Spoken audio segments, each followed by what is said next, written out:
पिछला लॉकडाउन पिछले साल लगा था, आज तक नौकरी दोबारा नहीं मिली।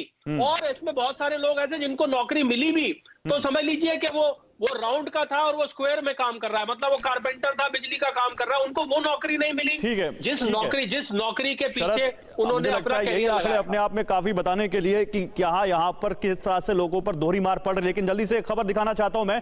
दिल्ली सरकार पर बड़ी लापरवाही का आरोप लगा है, सैकड़ों टन अनाज बर्बाद हुआ है। अब देखिए, एक तरफ लोगों के पास वैसे ही नहीं है और ऊपर से बर्बाद भी हो रहा है अनाज। गरीबों को बांटने के लिए मिला अनाज स्कूल में रखे सड़ गया। प्रधानमंत्री राहत कोष के तहत दिल्ली को यह अनाज मिला था। प्रिंसिपल ने अनाज खराब होने और हटाने का आग्रह किया था। दिल्ली सरकार के सुध नहीं लेने से अनाज सड़कर बेकार हो गया। तो दिल्ली सरकार पर एक बड़ा आरोप कि उन्होंने सही से रखरखाव नहीं किया, जिससे सैकड़ों टन अनाज बर्बाद हो गया। मानव यादव हमारे संवाददाता इस खबर पर हमारे साथ जुड़ रहे हैं। मानव, ये क्या मामला है, कितना अनाज बर्बाद हुआ और कैसे हुआ ये?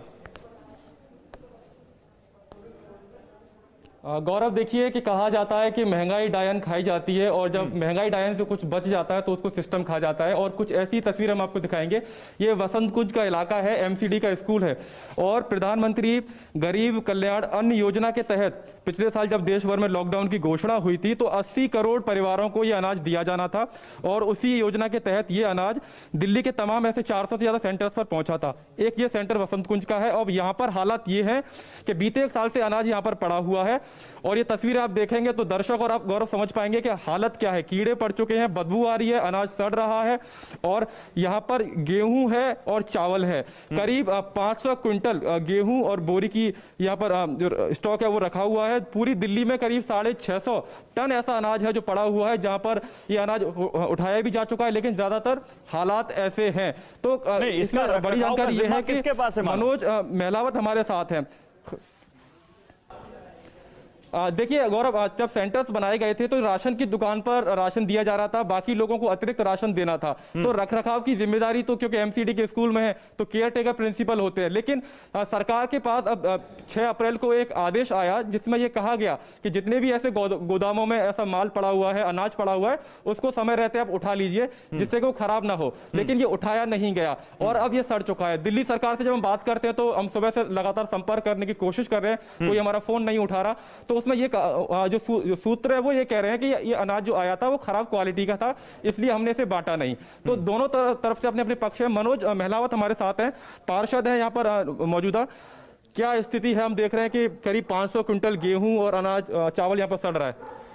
देखिए स्थिति आपके सामने, आपको बदबू यहाँ पे आ रही होगी। अन्न देवता जिसको हम कहते हैं, जिसकी हम पूजा करते हैं, इज्जत करते हैं, उस अनाज की ये दुर्दशा करने के लिए सीधी सीधी दिल्ली सरकार इसकी दोषी है।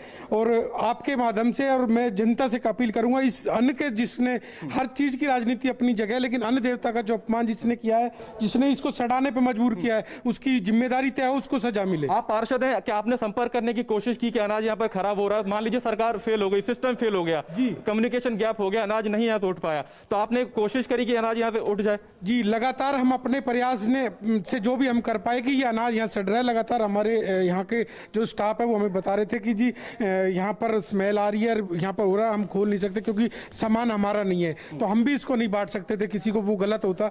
तो हमने भी संबंधित लोगों से इसके बारे में देखिए, इसमें आप खेलते रहिए केंद्र और दिल्ली के बीच, एमसीडी और दिल्ली सरकार के बीच खेल, लेकिन नुकसान तो हो गया। सैकड़ों टन अनाज बर्बाद हो गया। जो लोगों तक पहुंचता तो शायद लोगों का 2 जून की लोगों को रोटी मिलती। लेकिन इस बीच एक बड़ी खबर कोरोना को लेकर अखिलेश